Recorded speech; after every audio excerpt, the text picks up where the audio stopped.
teil on Ojamaa kaevandus üle 500 töötaja, 529. Ja viimases kvartalis oli keskmine brutopalk 2200 eurot peale. On enam-vähem õiged suurused? Suurused õiged, jah. Jah. Kuidas on võimalik ja mida tuleks teha, et ka teistes ettevõtetes, kus töötab ka üle 500 ettevõtte, oleks Ida-Virus selline palgatase?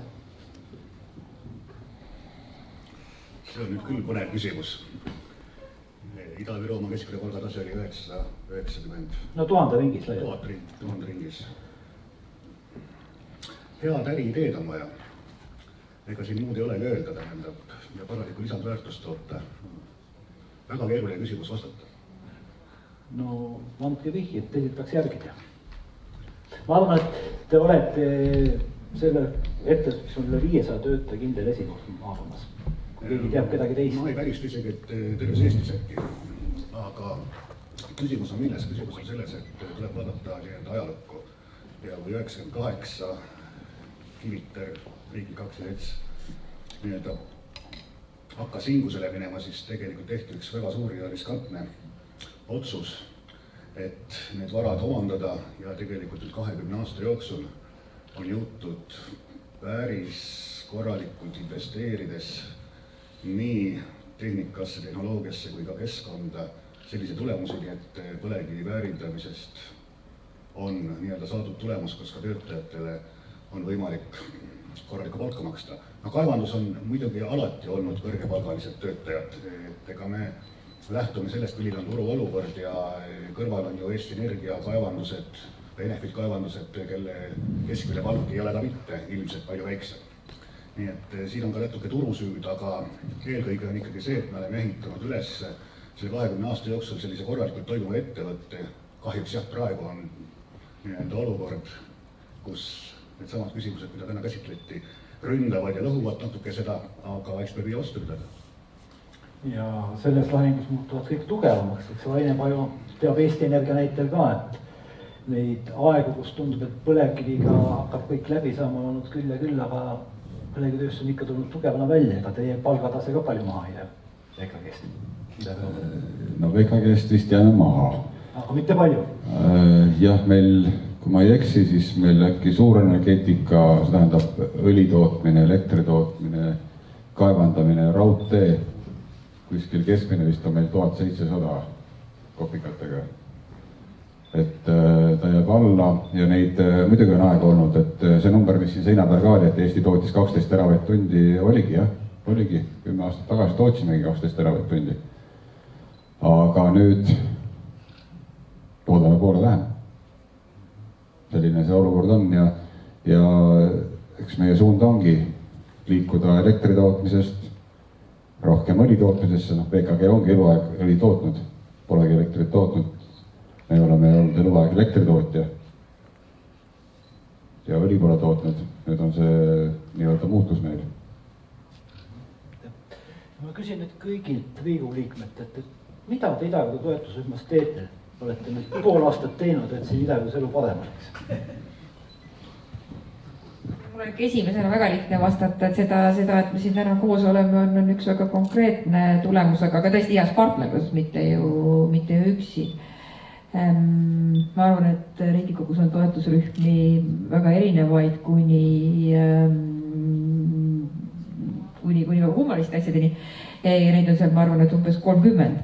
Aga eks me teeme oma igapäevast tööd, igaüks oma parimal viisil ja püüame mitte ära unustada.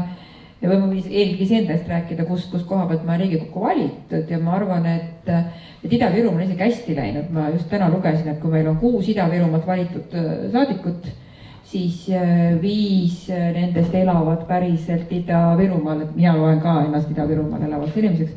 Et ainult üks ehk Eerik Kross on siis väljaspool Ida-Virumaad, nii et see on kahjuks üks Riigikokku minu meelest selline varjukülg, et on enamus Riigikogu liikmeid peavad oma koduks või nende kodu ongi Tallinn või siis Tallinna lähiümbrus, kui nad on valitud ka teistest Eesti piirkondadest, aga ei taha küll kõik kolleegidest ära rääkida, aga mul on tunne, et meil olen päris kindel, et meil on palju õppida veel 2 Eesti piirkonnalt, üks on Saaremaa ja teine on Setomaa, kui sa tõesti väga tubli ja väga hea oma lobi kõige paremas mõttes.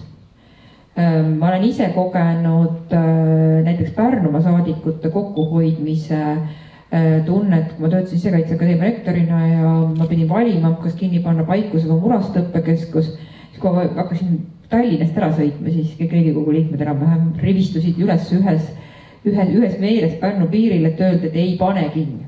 Ja seda sama üksmeelt ma sooviksin ka meil rohkem, kui meil seda vahest praegu on. Aitäh, Dmitri.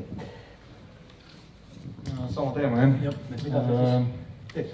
No siin peame rääkima ilmselt mitte poolest aastast, et toetusrühm töötab natuke kauemini juba teist koosseisu, et küll muutunud mõned esindajad, mul on tõesti hea meel, et meil on erinevad erakonnad esindatud nii koalitsiooni kui opositsiooni poolt, et tegelikult ühine eesmärk on kõigil täiesti olemas. Ma olen Katriga selles mõttes nõus, et eelnevalt, kui me vaatame Riigikogu tasemet, siis Setomaa ja võib-olla saarte piirkonnad on teinud väga tugevat lobit ja meie eesmärk on praegu see, et me püüame juba teist koosseisu järjest pingutama nii palju, et see Ida-Virumaa mured saaksid meil nii eelarvestrateegias kui eelarves iga-aastaselt kajastatud nii-öelda suuremate numbritega, kui ta praegu on.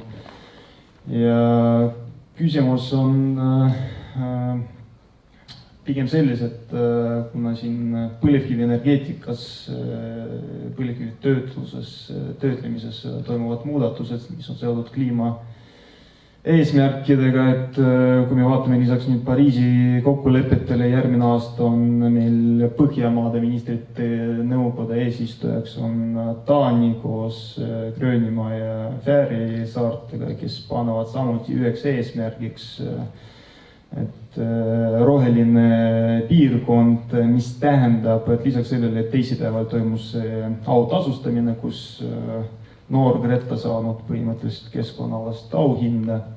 Nad liikuvad sellest eesmärgist veel kaugemale, et ma saan aru, et Eesti siin tahab ka olla eesrindlik, aga samas me peame kõik aru saama, et me stardime üpris teistsugusest positsioonist. Et olukord Eestis, kus me aastaid tegelesime nii põlevkivikeemia kui põlevkivienergeetika arendusega, et me peame sellega arvestama ja see järsk väljaminek ilmselt meie kontekstist ei ole võimalik. Ja lisaks see küsimus, kui me tahtsime kunagi seostada keskkonnatasude laekumised nii-öelda riigieelarvelise toetusega Ida-Virumaal, siis hetkel see küsimus see ei olnudki nii väga kunagi, see oli pool aastat tagasi Riigikogu valimiste. Ole küll, aga olukord samuti muutunud. Me ei saa enam 2017. aasta numbritega mängida, see on üks asi ja teine asi, ma tuletan meelde, et kui meil oli esimene Ida-Virumaa tegevuskava, mida eest vedanud siseminister Pomerants, siis tollase koalitsiooni puhul meil ei olnud mitte mingisugust rahalist katet Ida-Virumaa programmile, et sellest oli täidetud mingi 1-2 eesmärki. Praeguse hetkega me liikume edasi, et meil on olemas kindel katte, mis ei ole piisav, meil on teatud ministeeriumite haldusaladest lähevad ka teatud küsimuste lahendamiseks summad. Siin oli küsimus, kuidas me tuleparkide asukohti saame nii-öelda määrata niimoodi, et nad ei segaks meie riigikaitset, et hetkel on päevakorras see lisaradari küsimus ja kas seda toetatakse läbi CO2 kvootide müügi või muul viisil, aga see on täiesti päevakorras. Aitäh, et me räägime praegu sissejuhatuseks sellest, et kui me räägime, et seisame Ida-Virumaa huvide eest, siis on küsimus, kes siis seisab tegelikult ja kui mingid arenguplaanid, kes need ellu viib, et Ida-Viru teemad on hästi aktuaalsed iga kord 4 aastat enne Riigikogu valimisi, sest valimistel on Ida-Viru üks valimisringkond, siis räägivad kõik erakonnad valimishuvidest, Ida-Virumaa huvidest, eks ole. Omavalitsuste liit seisab ka nagu Ida-Virumaa huvide eest, aga samas on igaühel oma valijad ja oma linnas ja vallas.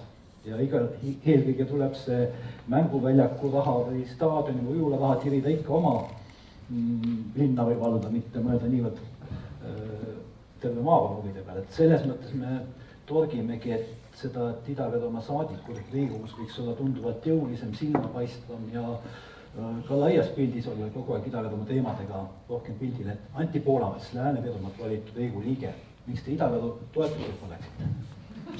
sellepärast, et ma pean, salakuulajana või? sellepärast, et ma pean maakonda ajalooliseks tervikuks ja tunnen, et mul on midagi sellest pildist puudu, kui ma olen ainult Lääne-Viru asjadega kursis. Ja teine põhjus muidugi see sotsiaalmajanduslike probleemide kuhjumine siia. Kui sa annad neile siin vastuse Ida-Virumaale, siis on paljud vastused Eesti jaoks ka vastatud. Siis see võib avaldada mõju ka Lääne-Virule, jah? Aga loomulikult, sest täna on nüüd Ida-Viru osutunud selleks süsinikneutraalsuse teema kõige kuumemas punktis olijaks. Sellepärast on vaja koha peal käia ja näha asju koha pealt. Ja mis ongi selle grupi ülesanne, on tähelepanu leidmine, et poliitikute, rahastajate, kogu Riigikogu tähelepanu, ajakirjanduse tähelepanu, kõike seda siia tuua. Seda me saame teha, kui me reaalselt tööd teeme, koos käime ja kohal käime. Ja muidugi reaalselt valitsuse lauale panna lõpuks ettepanekuid, et kus on kõige tõsisem olukord, kuhu tasuks kiiresti investeerida. Siin tulekahju kustutamine läks ju nii äkki lahti nende vallandamiste tõttu, et selleks ei ole olnud piisavalt valmis. Ja see kliimaneutraalsuse teema tuli päris äkki. Isegi Arenguseire Keskus ei olnud, kes muidu teeb väga asjalikke ülevaateid küll pensionidest ja muust. Ei olnud ettevalmistust, riik kraapis sõna otseses mõttes oma teadmised eri ministeeriumidest kokku, et üldsegi mingi analüüs oleks. Siis meie erakonna teeneks ma loen seda, et me nõudsime seda analüüsi ja ka seda, et seal oleks üks koma pärast lauseid. Et kliimaneutraalsus küll, aga me kasutame ikkagi maksunduses ja mujal enda nägemust. Et meid ei suunata lihtsalt käsukorras midagi kindlasti tegema, ilma et me ei filtreeriks endale sobivaid vastuseid sealt välja. Aitäh, no ikka, et jamad juhtuvad kohe ja praegu suures ulatuses ja lahendusi ootame 20 aastat. Kipub nii olema. Mare Roosil, et mäletame sellest talvest sind kui esivõitlejad selle nimel, et kohta säilis eestikeelne gümnaasium. See on nüüd olemas, millega sa praegu võitled? Mille eest? Väga huvitava küsimus, aitäh. Eks ikka hariduse eest. Et kui täna kuulasime töörühmade kokkuvõtteid, siis tegelikult igas töörühmas jäi kõlama seotus haridusega. Ja tegelikult, kui me räägime maakonna tulevikust, majanduse arengust ja kõigest, mis selle ümber koondub, siis ja ka nendest stsenaariumitest, mida meile tutvustati, siis tõmbekeskuseks või selleks rosinaks, mis inimesi maakonda tõmbab väljaspoolt või neid olemasolevaid siin kinni hoiab, ongi ju tegelikult haridus. Ühest küljest on meil Ida-Virumaal ju haridusega päris hästi. Ma alustan kõrgharidusest, sest meil on siin olemas 3 kõrgharidust pakkuvat õppeasutust. Siis gümnaasium, nüüd on meil tõesti eestikeelne gümnaasium olemas. Probleemid on meil põhihariduses, lasteaedades ja nii edasi. Ja vastates küsimusele, millest ma võitlen, siis hetkel on kõige aktuaalsem siis kolledžite püsimajäämine maakonnas. Et kui ma vaatasin, siin ideid on käinud igasuguseid läbi, rahvusvaheline IT-kolledž, täna ma lugesin täiesti uut mõtet, Maaeluülikooli kolledž, siis rahvusvaheline kõrgkool Ida-Virumaale, kõik on väga head mõtted, aga ma tahan öelda teile ja meenutada, et tegelikult on teil maakonnas, on meil maakonnas olemas ju Tartu Ülikool täies koosseisus ja Tehnikaülikool täies koosseisus. Nemad suudavad pakkuda nii uusi tehnoloogiaid, digitehnoloogiaid, pedagoogilisi pädevusi ja kõike seda. See on meie oskus, kuidas me seda ära kasutada oskame. Ja võitlus selle nimel, et need kolledžid püsima jääksid ja et see kõrgharidus maakonda alles jääks, on suur palve nii poliitikutele selle eest seista, kui ka igale tegelikult siin saalis viibijale ja iga maakonna elanikule. Aitäh, aga lähmegi siit väga sujuvalt hästi edasi.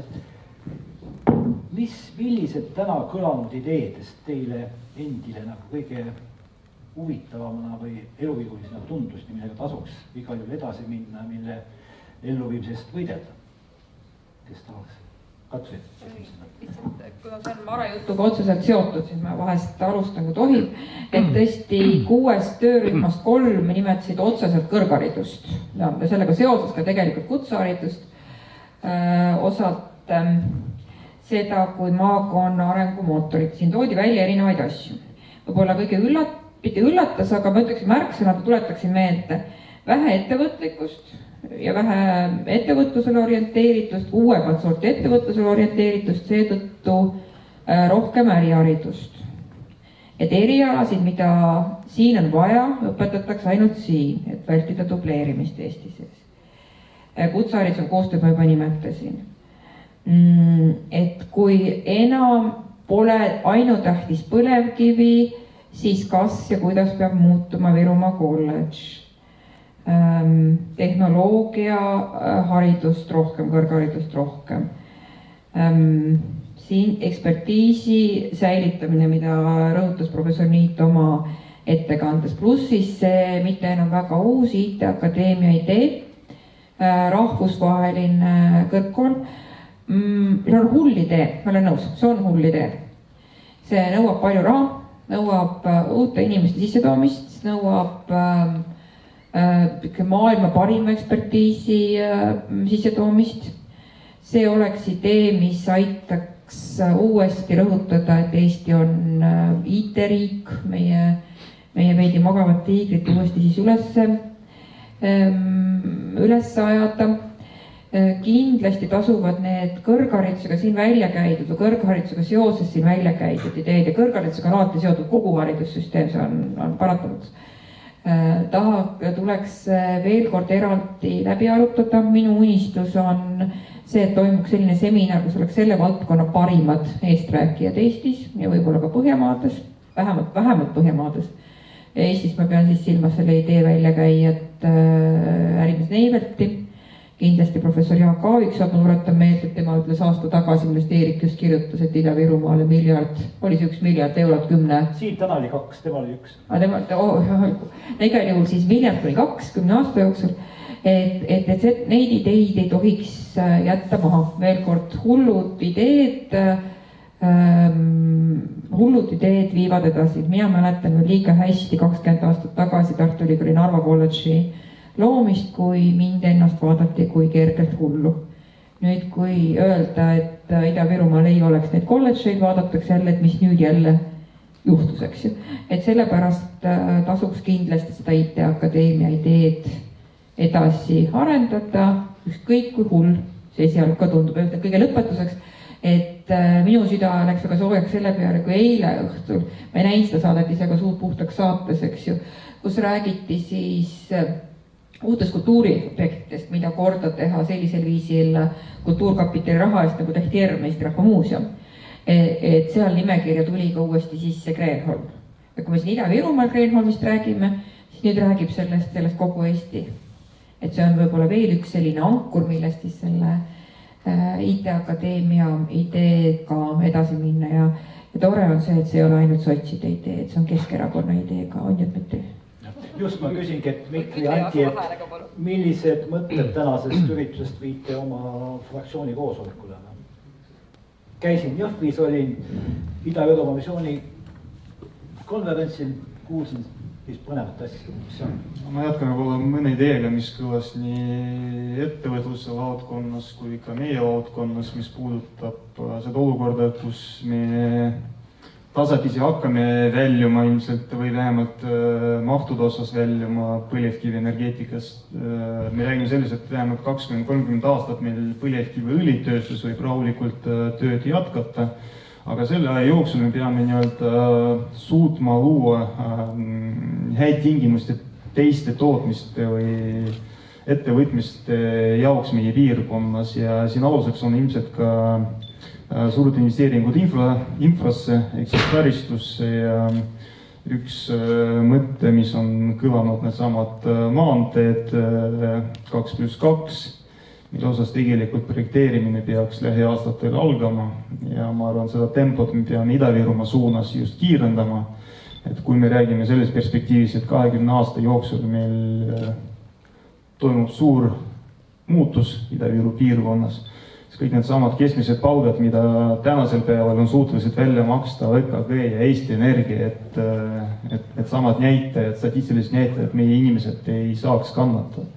Et nii-öelda selle aega oleks meil... Juba saavad kannatada. No selles mõttes mahtude vähenemise puhul loomulikult, aga küsimus on selles, kas me suudame selle ajaga piisavalt rikastada meie majandusmustrit, ehk siis seda majandusharude portfelli nii-öelda suurendada. Et meil tuleb veel midagi sellist, kus on väga kõrge lisandväärtus, kus on vajalikud head tasemel spetsialistid, kes hakkavad saama kõrget palka. Anti, millest räägite? Ma räägin sellest, et meil on kiire.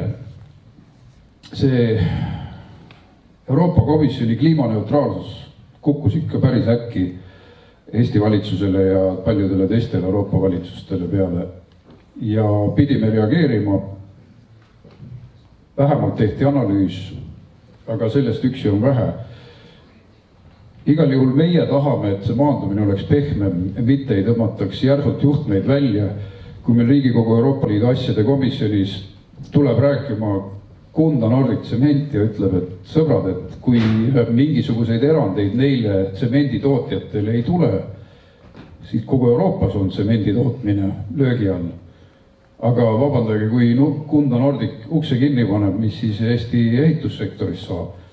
No siis nad kolivad tõenäoliselt Venemaale, kus ei ole neid norme, nii nagu me hakkame ka elektrit ostma Venemaalt, kus kliimaneutraalsusega nii tõsiselt edasi ei minda. Vaat see on see lugu. See on nagu Läti alkoholikaubandusega, et tahtsime head, aga kukkus välja, nagu ta kukkus. Aga mis me tänasest kaasa võtame? Tänasest võtame kaasa, et meil on kiire reageerida kõikidele nendele, enne kõike sellel põlevkivisektori kokkutõmbamisel on ülikiire reageerida. Me peame kohe leidma asendust, mis mulle endale meeldis, me peame teenuste sektorit arendama kiiremas korras, et pakkuda asendavaid töökohti. Mina panin sinna kirja näiteks Kunda või Sillamäe laevaliini taastamise, millel on päris tõsine võimalus järgmise 5 aasta jooksul ära teha ja kui sealt tuleb näiteks 150 000 külastajat, see toob kindlasti meile teenuste sektorisse palju töökohti, aga see on ainult üks näide. Kiiremas korras töökohti. Aitäh, Margus ja Taine, põlevkivitööstuse üks tuleviku olulisemaid suund on ikkagi põlevkivi väärindamine, eelrafineerimistehas, mis peaks kindlustama nagu tööd ja leiba paarikümneks aastaks. Aga kui me kujutame ette, et nüüd järgmistel Riigikogu valimistel kasvava ökoaktivismi lainel tulevad sisse ka rohelised ja Jüri Ratase peaministri tool sõltub sellest, kas ta teeb nendega koalitsiooni või ei tee. Milline on see ju teie plaan B? No meil on praegu üldse 2019 väga erakordlik aasta, kuna elektritootmine praktiliselt 2 korda kukub või väiksem võrreldes varasemate aastaga. Estonia kaevandus 2 korda väiksem maht, Narva karjäär samuti 2 korda väiksem maht. Et praegu nagu ja see aasta ja järgmine aasta kõik aur läheb sellele, et kogu see meie äritegevus muuta harjunud mahtude juurest nüüd uute mahtude juurde, aga ta oleks jätkuvalt kasumlik. See puudutab just elektritootmist ja kaevandamist. Sellega me näeme praegu kurja vaeva, et sellega hakkama saada. Ja see on nagu see üks pool. Me ise nimetame, et Eesti Energia on nagu 2 kiirusega ettevõte. See on see üks kiirus, kus me vähendame oma tegevusi, kohandume uute olukordadega, vähendame väga palju inimeste arvu, töötajate arvu. Ja meie asi on see hakkama saada. Seda, kas me hakkama sellega saame või ei saa, see näitab selle aasta lõpp ehk järgmise aasta alguses me loeme tibusid ja ütleme, kas me saime sellega hakkama või ei saanud. Ja teine kiirus on see, kus me tahame areneda edasi. Ja me näeme seda, et pikas perspektiivis me elektrit põlevkivist nii palju ei tooda. Täna meil on ka omanik, kes on riik meile selgelt öelnud, et omanik ootab meilt, et me hoiaksime, ta numbriliselt öelnud, et see on 1000 megavatti ehk 10 plokist 5 soovib omanik, et me hoiaksime nii-öelda pidevalt, ehk pooled plokid oleks pidevalt saadaval, et elekter ikkagi tuleks elektrijaamast, mitte kuskilt mujalt kolmandatest riikidest, et meil oleks oma elektrivarustus. Ja see teine kiirus, mida me arendame kiiresti ja jõuliselt praegu ongi üks uus õlitehas, me tahame kasvatada oma vedelkütuste mahtusid oluliselt see tagaks meil Narva karjääri mahtude säilimise, Estonia kaevanduse mahtude säilimise, et vähemalt sellel tänasel madalamal tasemel, vastasel korral mahud vähenevad veelgi. Ja sellest rafineerimistehast, millest on üksjagu juttu olnud, eriti inimesed Singlandis teavad sellest, see on selline nii-öelda nagu kindlustus tuleviku jaoks, sellepärast et meie põlevkiviõli on hea kvaliteediga, eriti keskõli, meil on ka bensiini kohta võib-olla nii häid sõnu ei saa öelda, aga miks ta hea on? Ta on sellepärast hea, et 1. jaanuarist näiteks järgmisest aastast on jõustuvad uued väävlinormid vedelkütustele, meil on madal väävel, aga tulevikus tõenäoliselt need nõuded vedelkütustel läheb veel karmimaks, ehk see kliimaneutraalsus ta igal juhul jõuab energeetikast, jõuab ka vedelkütuste maailmasse ja selleks on vaja, et me oleksime valmis, et sama 20-30 aastat veel vedelkütuseid toota, meil on vaja kindlust ja see kindlus saab anda see, et me saame puhtamaks oma tootes ja vedelkütused, sellepärast et ta on hea, me saame tast head hinda täna, me oleme sellega rahul, aga kui me vaatame edasi, mis saab 5 aasta pärast, 6 aasta pärast, siis sellist kindlust enam ei ole. Ja kui me hakkame sulgema juba õlitehaseid, siis on selle piirkonnale liiga suur katastroof. Ja selleks, et seda ei juhtuks, selleks olekski vaja sellist kindlust ja see kindlus ongi, mida täna välja mõelnud oleme, on see, et see õli tuleks puhastada. Miks me seda mujal ei puhasta? Soomes Naantalis ja Porvas on olemas, aga sellepärast ei võtagi nemad seda vastu, et põlevkiviõli on niivõrd spetsiifiline, et need partnerid, kellel täna rafineerimistehased olemas on, nad ei taha riskida, selleks tuleb spetsiaalselt nii-öelda kokku panna tükkidest meie jaoks spetsiifiline põlevkivi jaoks vajalik rafineerimistehas. See annab selle tööstusarule pikaajalise kindluse. Raine, küsin vahel, et mäletan, et 7-8 aastat tagasi või siis lausa 10 Eesti Energia juhid plaanisid ju Auvedesse mitte 1 ega 2, vaid 3 või 4 Enefit 280 uut õlitehast. Miks te nüüd ainult 1 räägite? Ja see detailplaneering on meil 4. See korvaks nagu enam kogu selle põlevkivi ära, mis nüüd elektriandest kaotab. Ja see korvaks enam-vähem selle põlevkivi ära, mis meil nüüd elektritootmisel kaotame. Aga vahepeal tuli peale, nagu te mäletate, see $100 barrel kukkus alla 30 peale ja siis külmutas kõik need plaanid ära. Meil oli ka plaanis rajada rafineerimistehas 10 aastat tagasi. Nüüd on see sama plaan uuel kujul ja teisel kujul ka natukene laual uuesti. Ka VKG-l oli omal rafineerimistehase plaan, nii et see ei ole nagu uus plaan. Nüüd oleme seljast kokku pannud ja arendame seda edasi, aga ta annab selle tööstusele pikaajalisema kindluse. See on see, miks me seda tahame rajada. Margus, kuidas teie hakkama saaksite, kui rohelisest ei mingit panustamist põlevkivi eelrafineerimistehasesse ja mis seda ei saaks? Ma arvan, et isegi Jüri Ratas ilmselt ei läheks selle mõttega täna koalitsiooni. Ta ilmselt loobuks peaministri kohast siis seda esiteks, aga tähendab, mis puudutab seda, et kuidas me hakkama saame. Täna räägiti siin päris palju sellest, et väljumine põlevkivist täielikult, see peaks olema ikkagi väga pikaajaline. Härra Arvo Viileid ütlesin hästi, et ärge varem vanasse päevu sülitage, kui uus on valmis ja väga palju küsimusi on täna lahtised just nimelt energeetika vallas, kus see energia hakkab tulema. Ja kui need küsimused saavad lahendatud, siis me võime rääkida juba järgmisest sammust, ehk siis millal me loomume põlevkivili tootmisest. Aga mida ma tahaksin öelda on see, et VKG on piisavalt suur ettevõtte ja tal on piisavalt ambitsioonikad plaanid ka tulevikuks. Ma täna neid plaane avalda, millised need võiksid olla, aga kindlasti tähendab, me tahame ära kasutada seda potentsiaali, mis meil täna on Kohtla-Järvele ja Ojamaale kogunenud. Kõik see infrastruktuur, need inimesed, et meil on igal juhul nagu endale juba püstitatud eesmärk, et see nii-öelda ressurss on nii-öelda meie potentsiaal, mida me kasutame, juhul kui isegi peaks juhtuma midagi sellist 20-30 aasta pärast, et õlitootmine lõpeb, siis kindlasti on selleks ajaks juba seal samas tehase kõrval mõni teine tehas, mis võib-olla kasutab mingit teist ressurssi ja me läheme edasi. Loomapark tuleb sinna püramiidi, millest pool peaks juba valmis olema. Püramiidiga on esimesed loomad on nagu soetatud. Esimesed loomad on isegi kahjuks seal nendest on seedes uppunud, eks ju, aga need on sealt välja õngitsetud, see ei ole vees. Aga mis on nagu küsimus on selles, et püramiid ei tule, küll aga on nii-öelda tekivad uued ideed, uued võimalused, me läheme natuke seda sama teed, mida on läinud ka Eesti Energia, kes rajas endale või plaanib rajada päikesepargi Estonia väljadele. Et tegelikult Aidu väljadel on piisavalt suured pinnad, et ka seda seal teha, tähendab, me vaatame, kuidas meie nii-öelda sõbrad või nii-öelda kaasvõitlejad tegelevad tuulikute rajamisega Aidusse, mis sellest kõigest saab. Ega tuuleenergeetika on ka VKG1 nendest võimalikest taastuvenergia või niisuguse rohelise portfelli osa. Meil küll seda praegu hetkel ei ole, aga pole välistatud, et ka see saab olema üheks osaks kas või siis selleks, et õlitööstuse mahte nii-öelda säilitada, seda nii-öelda kliimaneutraalsust tagada. Et mõtteid on ja ega me ikkagi üritame jääda sellise tasakaalu juurde, et kui aastaks 2050 vist oli jah, et see lubatud number 7 miljonit, mitte miljonit, aga CO2 emissiooni Eestis, eks ju. Et see oleks selline, mis on võimaldaks veel õli edasi toota.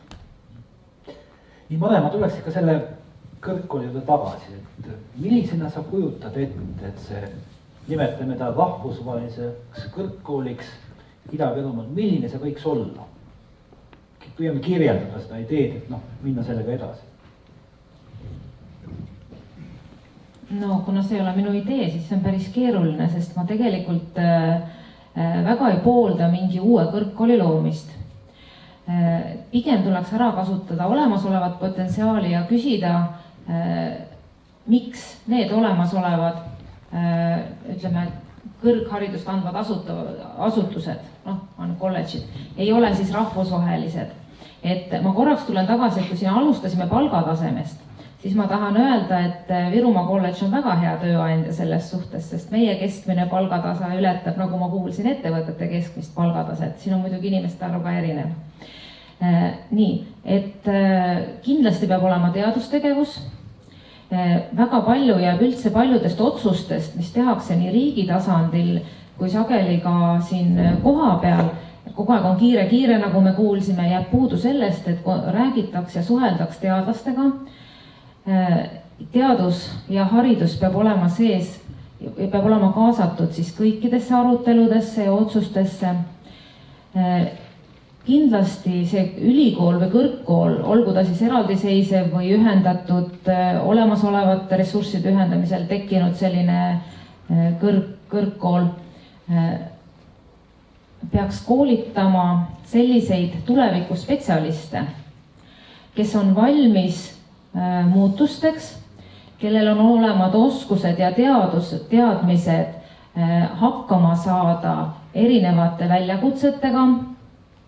Kindlasti peab see olema inseneripõhjaline haridus, sest et tahtmata kellelegi teisele liiga teha, olen ma siiani veendunud, et kui sa oled õppinud inseneriks, siis sinust võib tulevikus saada nii ajakirjanik kui ükskõik mis muu valdkonna inimene, kui sa ei ole saanud piisavalt tugevaid insenerilikke teadmisi, nii-öelda ei ole avatud mõtlemisega, valmis ise midagi looma ja nii edasi, et siis sinust inseneri enam kunagi ei saa. Nii et see on minu nägemus. Katri tahab täiendada või planeerida? Mõtlesin, kas mul on inseneriks hilja ümber õppida või ei ole, aga vist ikka on. Et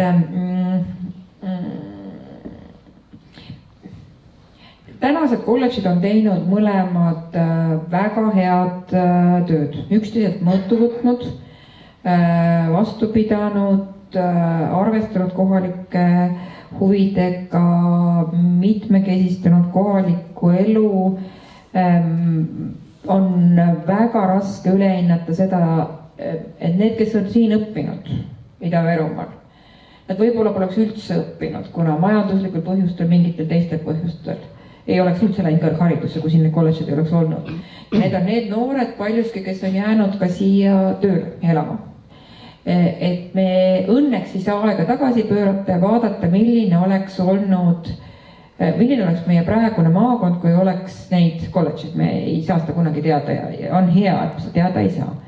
Mul on täna väga hea meel, et me ei räägi mingisugusest eesti ja venekeelsest asjast, üldse keele küsimusest või siseturvalisusest. Tõttu on näha, et me oleme juba ühe väga suure sammu edasi astunud. Kolledžid on käsitletud ka sellise integratsiooni, ühiskonna integratsiooni mootori. See probleem pole kadunud, aga me räägime täna teistest asjadest ja mul on selle üle siiralt hea meel.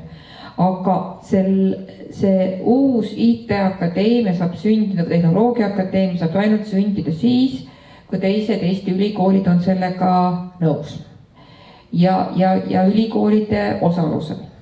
Seetõttu on arusaadav, et tänased kolledžid peavad vaatama, kuidas nad sellest võidavad ja kuidas jumala eest ei kaotaks. Aga see on, mina kujutan ette, minu vaimusilmas on see selline 3000 või 5000 õppijaga ülikool tehnoloogiaakadeemia, kus õpe on valdavalt inglise keeles, kus professorid tulevad Shanghaist, Hongkongist, New Yorgist, kus iganes. Tõsiselt rahvusvaheline asi, mis on kallis, aga kuhu ma usun, et IT-ettevõtted paneksid ka raha sisse. Veel üks kord, on oluline, et me mõtleme suurelt ja on oluline, et me mõtleme suuremad kui teised maakonnad, ütleksime siis niipidi.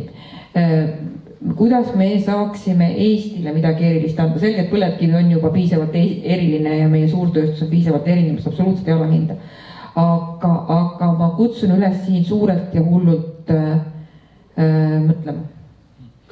Ma korra küsin Dmitri käest vahel, et mäletan, et Keskerakonna valimisprogrammis oli kindel lause, et toetame Narva Paul Kerese nimelise, just nimelt Kerese nimelise IT-kolledži rajamist. IT-akadeemia. Võib nii ja võib naa, ei mäleta täpselt. Aga pool aastat, kuidas see toetamine on välja näinud? No eks me lähtume nii reaalsetest võimalustest, kui ka nii-öelda see teema ei ole maha maetud. Ja seda küll, kuidas te toetate, no see olete siin toetanud? No tänasel päeval, kui me vaatame, et tegelikult ka juba olemasolevad kolledžid saadavad igasuguseid palvekirju, kus nendel on probleemid nii-öelda enda rahastamisega, et me peame esialgu selle probleemiga tegelema. Ja rahanduskomisjoni liige Riigus, miks te siis ei leia $500 000 sellele õnnetule Narva kolledžile, õnnetule selles mõttes, et nad on rahapuuduses? Jah, ma kardan, et meil on neid õnnetuid natuke Eestis on rohkem kui ainult kolledžit, et küsimus ongi selles, et mis need prioriteedid on. Raha meil on ikkagi piiratud, me räägime ikkagi 11,8 miljardist, ümmarguselt kuskil 12. Aga siin on ka nii-öelda riigi muud ülesanded, mida tuleb täita. Et kindlasti igaüks tahab rohkem raha, lähtume sellest, nagu mis meil on hetkeseisuga. Aga oleme tulid ja saame sellega hakkama, mis on ja oleme töötud. No ma arvan, kui rohkem meil aktiivseid inimesi nii-öelda toetusrühmas, seda kiiremini me jõuame tulemusteni, et tuleta meelde näiteks eelmise koosseisu lõpus meil oli keskkonnatasude seaduse muutmine, mida tegelikult, mille ühe muudatuse algatas meil Ida-Virumaa Omavalitsuste Liit, kus meil küll esialgu olid erinevad arvamused nii koalitsiooni sees kui ka teatud opositsioonisaadikud, aga kokkuvõttes me jõudsime teatud kompromissi nii koalitsioon kui opositsioon vähemalt suuremas osas hääletasid kõik koos. Aitäh, Anti Poolamas tahtis. See on selline ilus sinilind küll, see rahvusvaheline kõrgkool. Aga ma olen skeptiline ka meie TalTechi rahvusvahelisuses, et kas see 3. maailma tudengite siia toomine ja neile veel oma tudengite arvelt stipendiumite maksmine, kas see kuidagi meie TalTechi ja tehnoloogiat seal kõvasti arendab? Selles mõttes sellele ma nii innukalt alla ei kirjutanud sellele mõttele, mis meie lauast tuli. Küll aga ma toetaksin hoopis teist suunda, et me ostame maailmast riigi toel tippõppejõude siia ja näiteks keskendumegi sellele samale uuele energeetikale, mida võib siia kõrvale ehitada, sest nende vägevate energiatootmistehaste kõrval on meil ju kuidagi inspireeriv isegi seda tööd teha, sest siin on vähemalt inimesed, kes on huvitatud energiatootmisest ja kellel on aluskompetents olemas ja siit võiks tulla võimsaid arenguid, et kui me paneme mõned miljonid nende ka mingite doktorantide siia meelitamiseks, kes ei ole võib-olla kuskil kuuldas USA ülikoolis omale kohta leidnud. On järgmise aasta eelarves, et $2 miljonit peab olema seda? no praegu me arendame seda mõtet, ma soovitan ühte kohta, et teie... Mul on mõned mõtted sellel teemal, kuidas ma ütlen, on mõned mõtted näiteks sellel teemal käinud läbi, et tuua väliseestlasi siia ka IT-alale praktiseerima. See on selline uus mõttearendus, mida ma olen kuulnud, aga kui me paneme nende toeks mingisugused summad ja saame kas või juba üsna ingliskeelseid väliseestlasi sealt USA-s siia aastaks praktiseerima, võib-olla mõni jääb siia ja hakkab õppejõuks, sest väliseestlaskonnas on väga kõrge tehniline kompetents, sest kui nad kunagi 44 läksid, siis nad pidid ju seal ellu jääma ja valisid väga tihti sellised tehnilised erialad ja see on juba suguvõsades seal väga kõrgel tasemel. Et kui üks väike soovitus, et kui Eesti Energia 50 miljonist dividendist suunaks 2-3 miljonit nende õppejõude, siis see ostmist siis oleks üks allikas. Et me räägime palju sellest, et Ida-Virumaa vajab programm, vajab 5 miljonit, vajab 20 miljonit, vajab 100 miljonit. Me räägime ka sellest, et Euroopa Komisjonis on loomisel süsinikufond, mis on mõeldud nagu selleks, et sellistel tööstusaladel nagu me siin ka Ida-Virumaas on, kes on muutustes, et nad muutuste käigus ei häviks. Samaga võitlevad ka Saksamaa Tuuri piirkonnas, me teame Gelsenkircheni linna, kes ka on muutunud, proovis minna seda, et hakata päikesepaneele tootma, proovisid natuke, aga tegid hiinlased, võtsid selle tööstuse enda poole. Nüüd on terve linn täis Gazpromi logodega inimesi, Gazprom on ta ära hõlmanud. Kohalik jalgpallimeeskond Schalke elabki sellest ja linn on õnnelik, eks ole. Suunan juttu sinna, et ikkagi, kui see sama süsinikufond, meil oleks Ida-Virumaa raha, kui ta nende tihti peale seda raha on võimalik saada, kui siit koha pealt tuleks ikkagi kokku lepitud ja läbi arutatud idee, et vaat selle jaoks on õige asi, me selle jaoks vajame 10, 20, 30 miljonit palju iganes, siis mis need teie arvates võiksid olla sellised suured projekti? Me oleme rääkinud, lähme nüüd kolledžisse, selles IT-kolledži jälle takerdunud praegu, et me oleme tõesti palju rääkinud, mis veel võiks olla need suured kogu Ida-Virumaa jaoks olulised ja tähtsad ettevõtmised, mille elluviimiseks vajamis kas Euroopa või Eesti riigi maksumaksja. Vikker oli minu lähedal, ma kohe haarasin. Ehk üks on seesama, hoiame seda energeetika kompetentsi Ida-Virus alles ja oleme valmis katsetama siin kõigi nende uute asjadega, toome maailmas selle pädevuse siia, ostame need eksperdid üles, kui vaja mujalt, aga proovime olla kogu aeg esirinnas. Ja teine asi on need suured taristuprojektid, millel siiski on tõsi taga, need 4-realiste teede asja aetakse. Seda nii-öelda logistika taristu, see on oluline. Täpselt samamoodi, et siit pääseks kiiresti liikuma. Korra, kuna ma tahan toetada seda, mis sa ütlesid, me oleme täna mitu korda läbi käinud sama 4-realise maantee lugu. Mina olen küll aru saanud, et 4-realiseks maanteeks ei ole meil tegelikult planeeringuid olemas, et 3-realiseks on, aga see selleks vähem oleme täna rääkinud kiirest raudteeühendusest, mida meie piirkonna elanikud tegelikult isegi tihti toovad ennem välja kui maantee või kui mina olen küsinud, kui teil on valida, kas maantee või kiire raudtee. No kiire raudtee me peame silmas, eks ju, praeguse 228, mis see Narva-Tallinn kõige kiirem rong on, asemel inimesed unistavad tunnist, et saaks tunniga Narvast Ülemistöga. Et see oleks selline unistuste projekt, mis võimaldaks siis tõesti ka siin elada, käia vajadusel Tallinnasse tööle. Et praegu ma näen kahjuks näiteks Narvas seda liikumist, et minnakse ikkagi ära ka 40-aastaselt, 40+, kui lapsed ei ole enam nii väikesed võib-olla või lapsi polegi, aga minnakse ära Tallinnasse ja öeldakse, et kui oleks võimalus käia Tallinna-Narva vahel kiiresti, siis hakkaksid lõplikult ära minema. Et minu meelest on see kiire raudtee selline asi number 1 ja kui ma tohin vist vastu vaielda, ma paneks selle maanteest ettepoole või paneks nad vähemalt võrdselt tooks kaartiga. Ja võib-olla ootuspärane, et kuna rafineerimistehast oli juttu, siis kindlasti see on koht, kuhu ka riigil tasuks investeerida. Lisaks sellele, et 2 nii-öelda ettevõtted, kes äriseadustiku järgu tegutsevad. aga lisaks veel ju miks mitte mõelda ka, mida nüüd viimasel ajal räägitud, see, et vaadata teisi maake, mis on Virumaal. Tehnoloogiad on ju arenenud mitmekümne aasta jooksul ja investeerida nende uurimisse. Ja kuskilt peab elekter tulema ja üks kindlasti, kui investeerida, on siis need samad radarid või kui nad ei ole radarid, siis mingid teised seadmed, mis aitaks, võimaldaks taastuvenergiat arendada siin täna. Sest potentsiaal on olemas, tuuleolud on head, võrk on väga tugev, ühendused on võimsad, maapinda on. Et kui investeerida nendesse seadmetesse, mis aitavad riigikaitset korraldada, siis kindlasti selles maakonnas on potentsiaali toota taastuvenergiat väga suurtes kogustes. Margus. Ega raske on ju öelda, mida ettevõtja mõtleb, eks ja kes tahab siia tulla, aga põhimõtteliselt... No mõtle meelge seda, et mis nagu riigi panus või Euroopa ei, ma tahan öelda, et ettevõtja tuleb mingitel tingimustel ja kui ettevõtjale on loodud soodsad tingimused, millest siin on ka räägitud, et korralikud transpordiühendused, võimalikult kiiresti planeeringud, siis sellisel juhul, kui ta kaalub üle ka need võimalused, kus saada odavat elektrit või odavat energiat, ja mingeid muid ressursse, siis ma ei imestaks, kui näiteks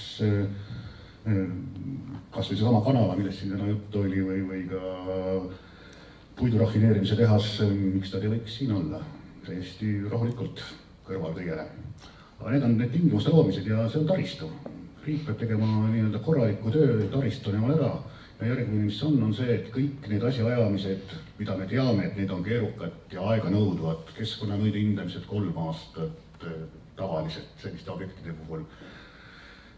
Planeeringud hea küll, kui paralleelselt saab teha veel 1 aasta juurde, et sisuliselt nagu sellise korraliku suure uue ettevõtte, isegi juhul, kui on ressursid olemas sellel investoril, selle tegemine võtab lihtsalt nii kaua aega ja kui veel ei ole päris korralikku infrat ka ja segadust kõige sellega palju, siis ilmselt nendel on lihtsam seda kõike teha kuskil, ütleme siis nii Tallinna lähedal, sest seal on palju muid momente juures ja kuigi seal on ka planeeringud väga pikad, see on kõik arusaadav.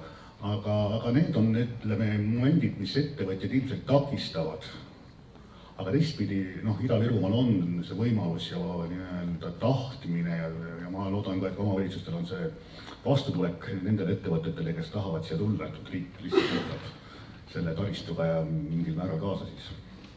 No Margus, kui Eesti kõige moodsam hakkab põlevkivikaevanduse vaja, ilmselt teab, mis tähendab planeeringutega tegelemine. Jah. Mitte. Nii, aga tegelikult silmas pidades neid eelläbirääkimisi Euroopa Komisjoniga järgmise struktuurfondide perioodi kohta, et kus märgitakse ühelt poolt Eesti kohta, et mis puudutab ka teisi regiooni Euroopas, et seda regionaalsest ebavõrdsust tuleb vähendada ühelt poolt, teiselt poolt tuleb seda energiatõhusust kõikides valdkondades tagada. Alates transpordist, me ei räägi ainult energeetikas ja põlevkivi energeetikas, me räägime kõikidest kaudust. Et siin mulle meeldinud tegelikult ettepanek, mis minu meelest kõlas tööstusalade töörühmas, mis puudutab seda KredExi kaudu riskiinvesteeringute kas garanteerimine või tagamine või toetamine, et nad tuleksid just piirkondades, kus võib-olla selle investeeringu turuväärtus on tegelikult madalam kui selle ehitusväärtus. Et sarnased projektid, mis praegu tehakse Tartus, Tartumaal, Tallinnas, Harjumaal, jõuaksid ka Ida-Virumaal, et seesama laenuga katmise probleemid ja teiselt poolt korterelamud. Peame ikkagi neid tõhusamaks tegema ühelt poolt, teiselt poolt, kui me vaatame Ida-Virumaad, kui mitu uut maja meil on ehitatud siin.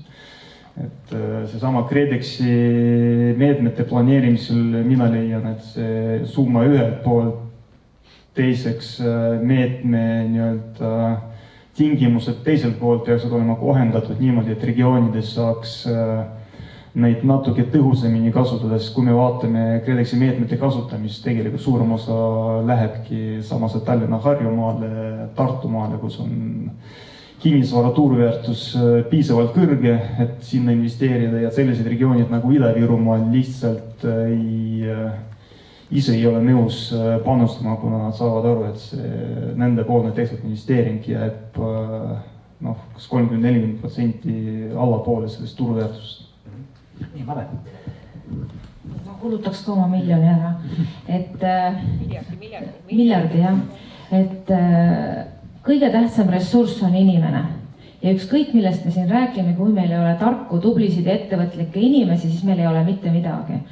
Ehk tegelikult selleks, et me saaksime siia ettevõtetesse tublisid inimesi, et me saaksime, ma täitsa toetan seda mõtet, teadlasi ja õppejõude välismaalt, kes tuleksid õpetama, meil peavad olema õppurid, kes õpiksid, aga selleks, et neil oleks hea siin elada, on kõige tähtsam see elukeskkond. Ehk elukeskkond ja haridus on tegelikult need võtmesõnad, millesse tuleks panustada ja siis saab olema ka kõik muu. Selge. Nõus. Jah, kõik on nõus sellega.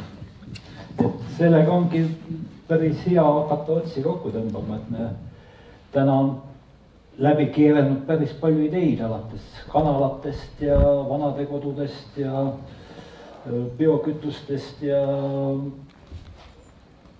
sellest oleme põgusalt rääkinud, et mis on üks viimase paremaid uudiseid Jõhvi piirkonnas. See, et kino saab valmis, on ka muidugi tähtis. Jah, Kari. Esindajana meil on nagu see mure, et see tuleviku maavarad, et Tallinnas ei räägi keegi mitte midagi. Sellest arvates, siin käib iga lugeval räägib, et dokumentaalid ja mis neil saas. Kes teab, mis saab Tallinnast? Peab uurima, öeldakse sellise asja kohta. Teate, kui on süsinikneutraalsuse malakas parasjagu siin üleval, siis keegi ei julge öelda midagi. Võib-olla mõni mõtleb mäetööstuse kompetentsi säilimisel. Mina julgen, sellepärast, et tuleks leida asendajaid loomulikult. Ja just selliseid valdkondi, mis on maksimaalse lisaväärtusega ja mis ei ole ainult energeetikaga seotud. Aga kuna äkki süsinikneutraalsus paneb kogelema kohe, siis ei julge ju kohe koppa maasse lüüa, et kohe pannakse püstol kuklasse. Aga oli mõte pooleli, et hea uudis on peale kino Jõhvis see, et see lähima paari aasta jooksul on tulemas kolimas Paldiskist üle Kalevi pataljon, et kui Jõhvi elanikkond kogu aeg väheneb, siis sõdureid, ajateenijaid, ohvitsere, nende abikaasasid tuleb aina juurde ja küsimus on see, et kas neil abikaasadel leitakse siin ka tööd, kas lastele leitakse lasteaias kohti, aga see on jällegi võimalus. Ja paljudest täna kõlanud ideedest Hardi nüüd mitu päeva sõelub neid. Ja see, mis jääb rohkem pinnale, eks ma saan aru, on kokkulepe, et me kusagil poole aasta pärast võtaks mõned ideed põhjalikumalt ette. Jah, et nüüd peaks see ideede hindamine ka toimima, et ma olin loomulikult pannud oma kõige lemmikideele sellise linnukese, et see tuleb kindlasti hinnata.